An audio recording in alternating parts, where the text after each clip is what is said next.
Alright, nandito na naman tayo mga kababayan at nagbabalik dito sa ating channel.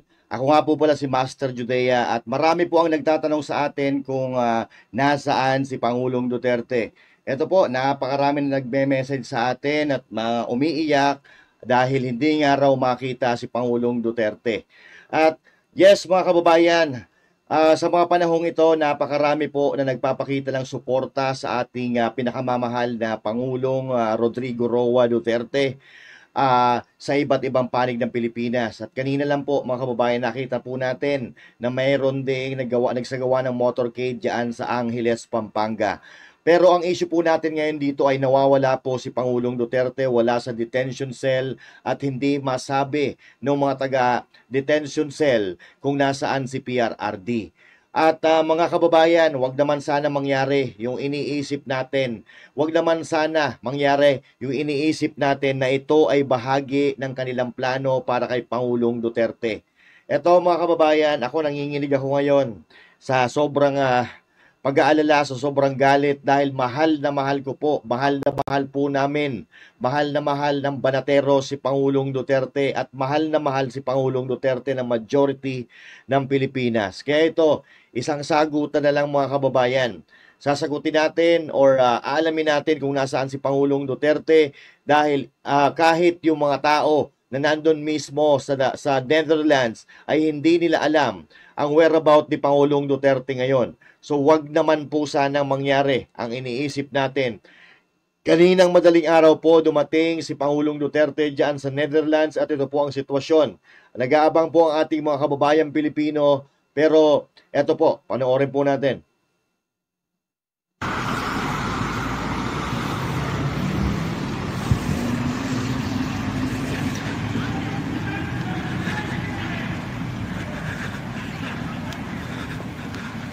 Die gaat naar hier. Yes, run.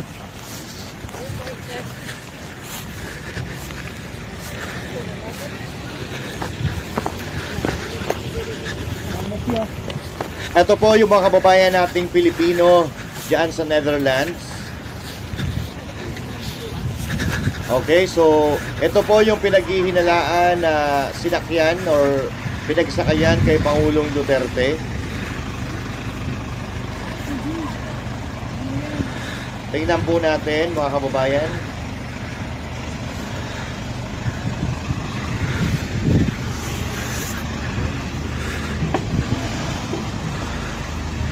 At dumire-diretso po siya sa loob. So ito po ang pinaghihinalaan na pinagsakyan ni Pangulong Duterte.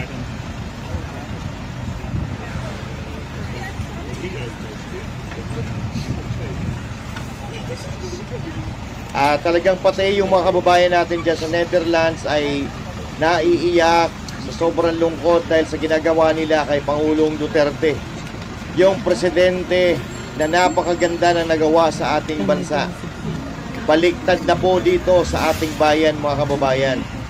Yung may nagawang kabutihan, yun ang kanilang gustong parusahan, samantalang yung mga magnanakaw, yun po ang kanilang pinabalakbakan at pinoprotektahan. Oh. Sana magbukas ito.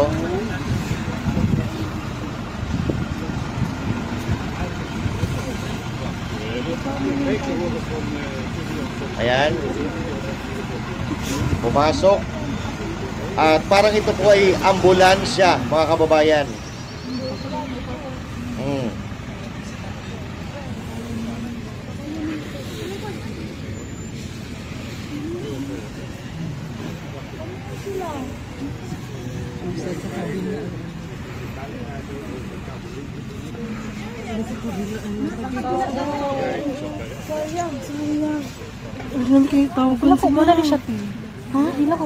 Ito po yung mga kababayan, ano?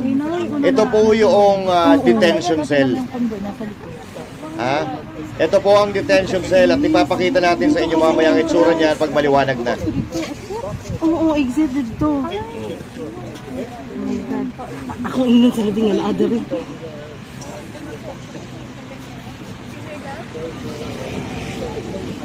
I will tell them with that. Up to you if you want, but they will miss. Yeah. If that door is open, we won't see the van again. But that's a van that's used for prisoners, so this should be him. Yeah. That one? Or that? Yeah? No, this one. This is prisoner van.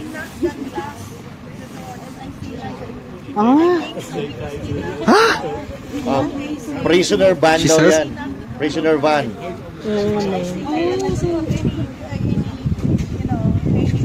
oh. So sad. Paano ito? Oo. Who wants to shout? Duterte? Ano?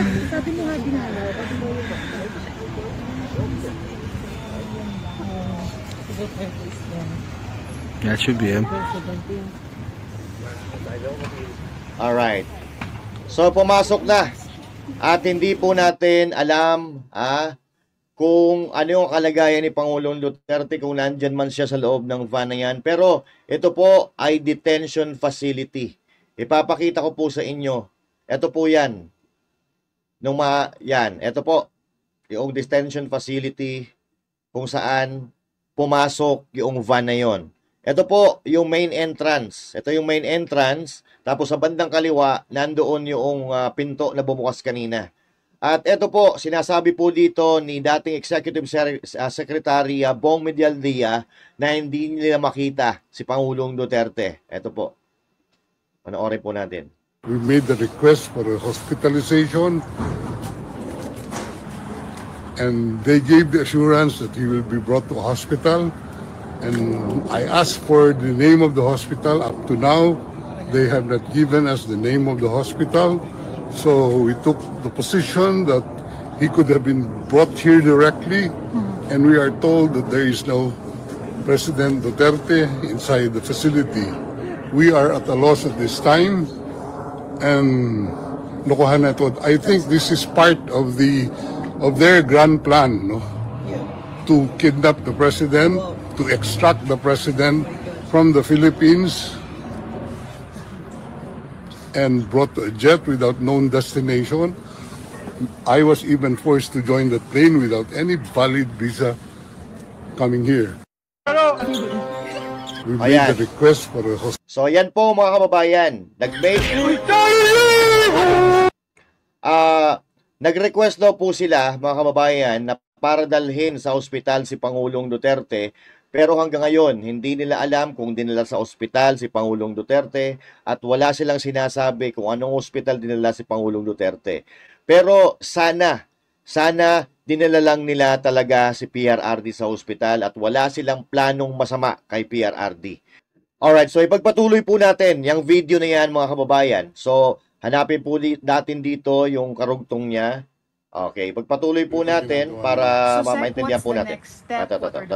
Dito ginagawa nila. So, Sec, what's the next step? What are the plans? We are going back to the ICC and ask them where he is right now, because the family member a family member is waiting here to see him. Yes. How is the Vice President? Well, she's waiting, Okay. and I would assume the president would want to see one of the members of this family at this So, point. Sec, in time. the Vice President wants to see him. Is there a schedule for her visit now? That's what we are arranging, but we're at a loss where he is right now. Okay. So, how about you, sir? Alis muna pa ba kayo? Alis ako dito, hindi, pinapalabas nga kami. Oh. Oh my God. Anong gusto nila gawin? Standby ako dito, yung lamig-lamig. Ano po yung response nila sa inyo nung nag-request po kayo for a visit? Wala. Ayan. Wala daw, request for a visit dito. Wala daw, ano dito. Walang preso by the name of President Rodrigo. Hindi yan totoo kasi nandoon. Mamaya naman. Pero sir, the embassy said that you're allowed a visit. Ano kayang pinagmumulan nun? Hindi. Ano yan?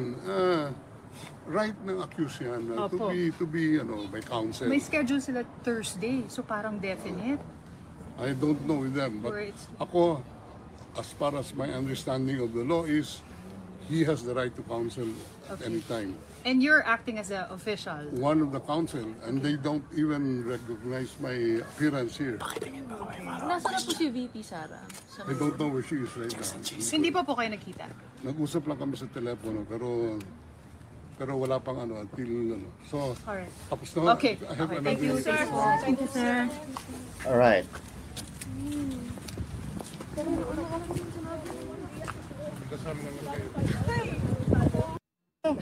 Bansa.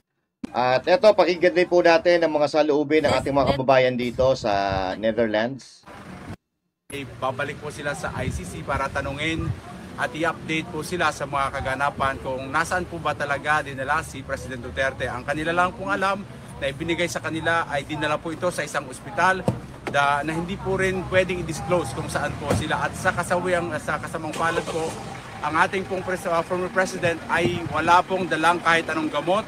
Ang ibinigay lang po daw sa kanila ng ng team ay yung parang reseta ng mga kailangan ni President Duterte, pero wala pong gamot personally na nakasama sa kanya at wala po siyang kasama sa kasalukuyan.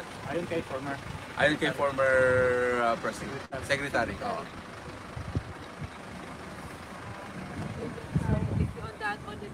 So yun po mga kaibigan, ang ganap po ngayon dito sa lugar na ito kung saan dito po dapat dadalhin si former President Tatay Digong. Ngunit sa kasamang palad o nalulungkot natin sapagkat hindi natin alam kung saan dinala. So yun ang abangan natin ngayon kung saan po talaga dinala si Tatay Digong. Sa hospital ba? Okay lang mo O sa... Ngayon po na nalaman Yun po mga kaibigan. ang sitwasyon po ng ating former president. What can you say po? Ano ang nararamdaman ninyo sa ngayon? Lungkot po. Masakit. Lungkot. Dapat transparent. Bakit paglilihim pa? Grabe na to.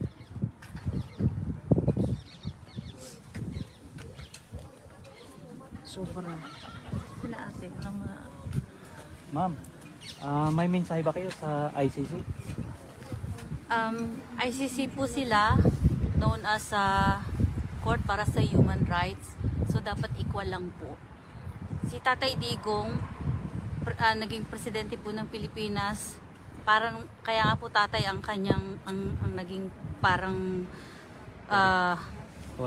turing sa kanya kasi talagang umakto siyang parang tatay sa ating mga Pilipino. Let's put it like this. Isang tatay na gustong protektahan ang kanyang mga anak against sa mga drug addicts, against sa mga masasamang loob. At talagang ginawa lang niya ang kanyang trabaho bilang presidente. Hindi lang naman about drugs ang ginawa niya sa ating mga Pilipino. Kaya, di ba kayo nagtataka na maraming mga OFW around the world na mahal siya? Kasi yung impact niya sa buhay natin bilang Pilipino. Ang nakakasama lang ng loob is may Korte Suprema tayo sa Pilipinas. Bakit kailangang dito pa siya litisin? At saka yung kondisyon niya bilang isang matanda na, may tatay din ako. Pero yung sitwasyon niya ngayon na talagang nakakawindang kung hindi alam mo yung feeling ng isang strong ka na, hindi mo mailabas yung luha mo sa mata mo, pero deep inside my heart sobrang nakakaiyak at talagang parang dinudurog yung puso ko sa sitwasyon ngayon. Thank you, ma'am. Salamat po. So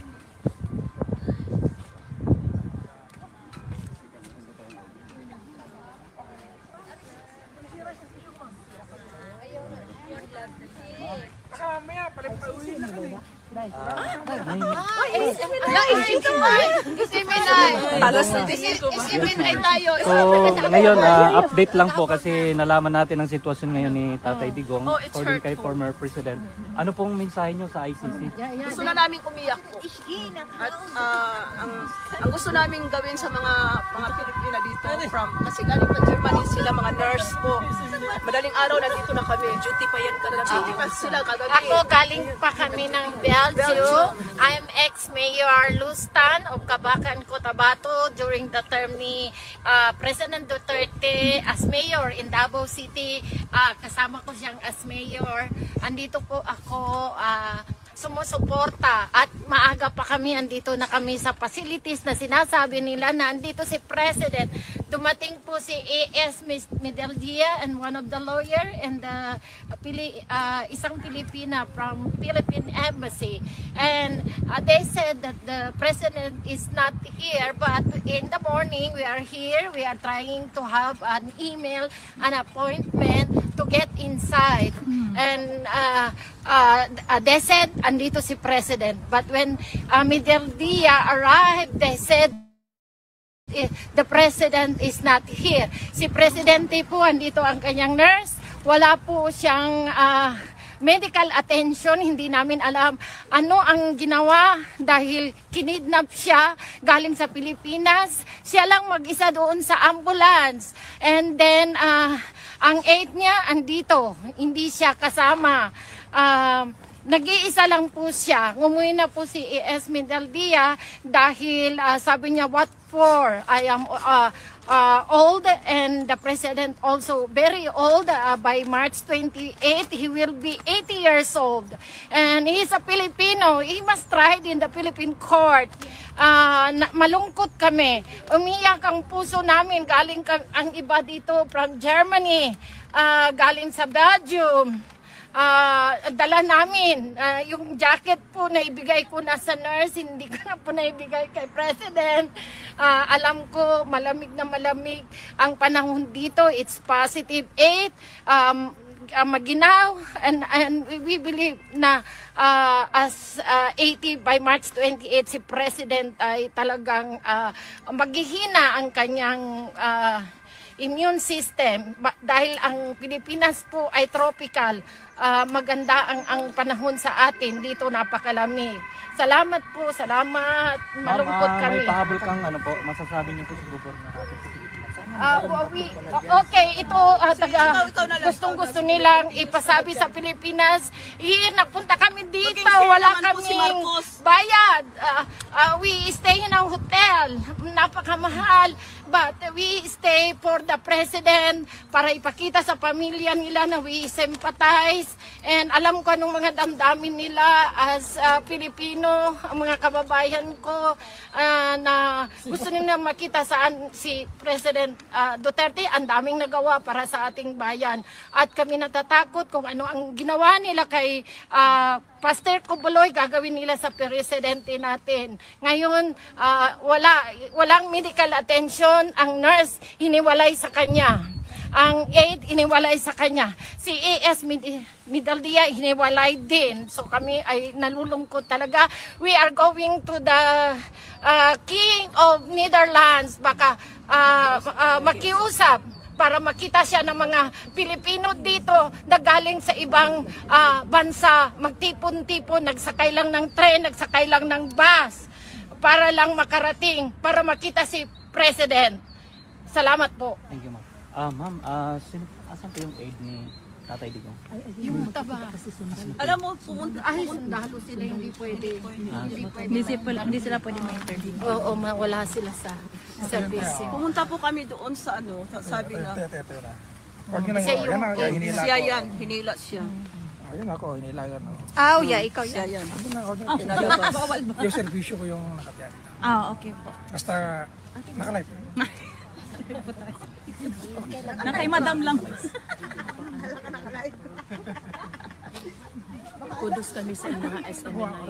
Malapit kayo sa amin. SMNI talaga kami. Kayo lang hinaway ko. PDP laban po kami, solid. What is that, ma'am? We was there, tapos nung pumunta po kami doon, sino yung bibisitahan daw namin? Wait lang po. Sige. Galing kami doon sa... Explain lang po siguro, ma'am, yung papel na hawak ninyo. Dito ka lang harap kay Sir Antonio. Main office, yes. Main office. Ano po yun, ma'am? Sa main office, galing kami doon. Sabi namin na mag-visit kami kay Duterte. So, inano namin yung pangalan lahat. Tiningnan nila sa computer, nandito na daw. So, naglakad kami from there, going here. Nagpo kami ng 5 minutes, 3 minutes ha? 5 minutes. So ito yung binigay. So sabi nila mag mag-email daw, tapos mag-call. Hindi naman namin wala namang magot. So ito yung binigay para yung guide lahat para makapasok kasi pwede makapasok ang 5 person to meet Duterte sa loob.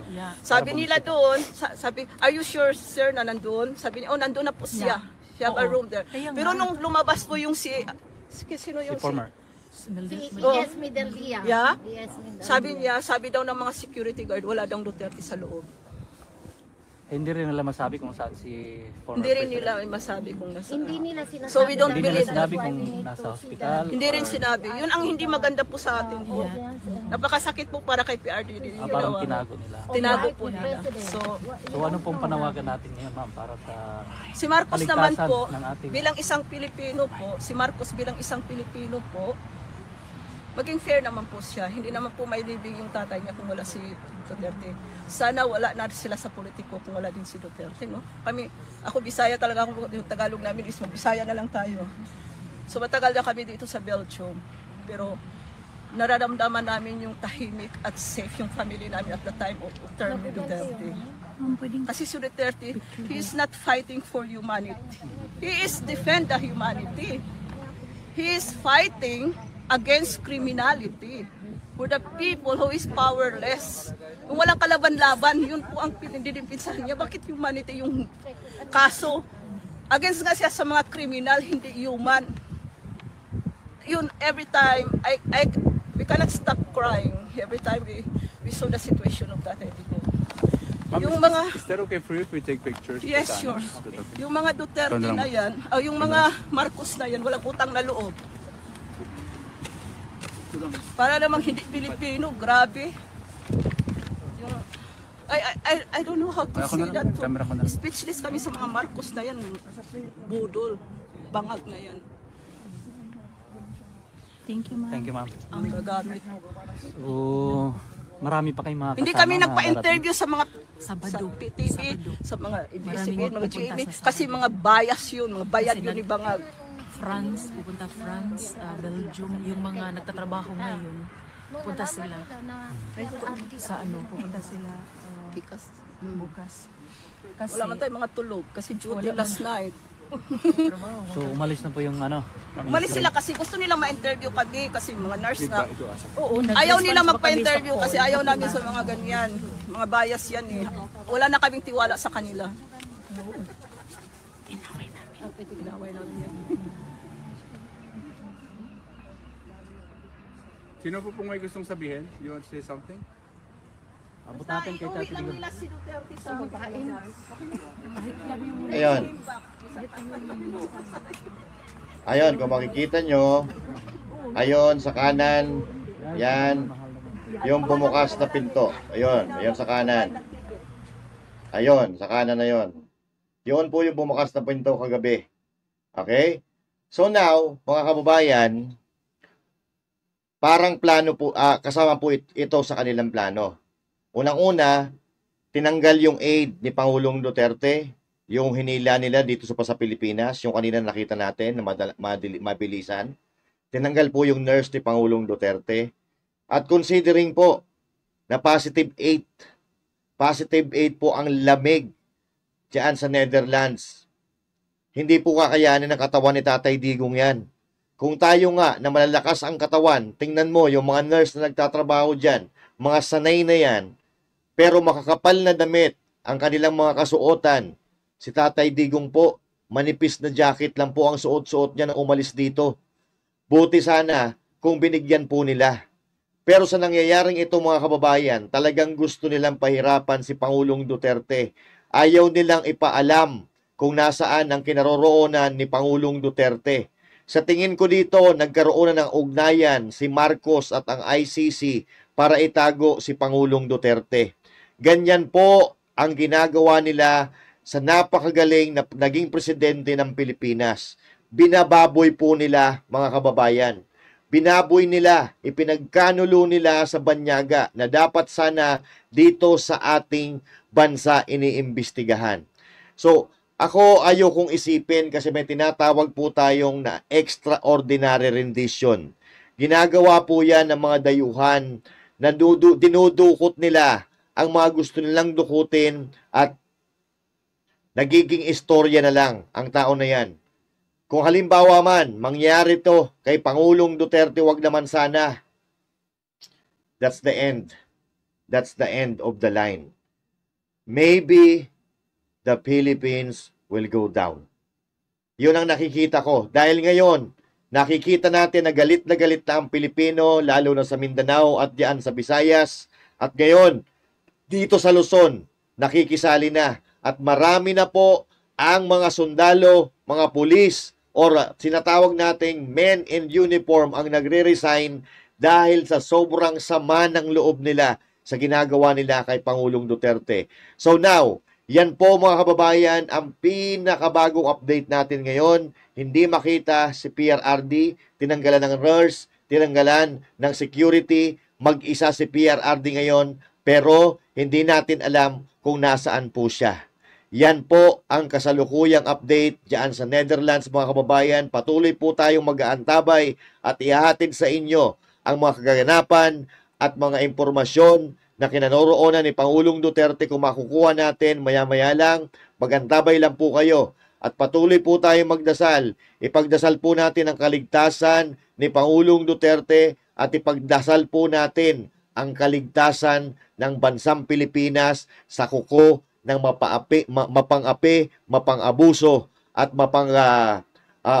hayok sa kapangyarihan na administrasyon ni Marcos. So magkita-kita po tayo muli mga kababayan. Once again, this is Master Judea. Thank you.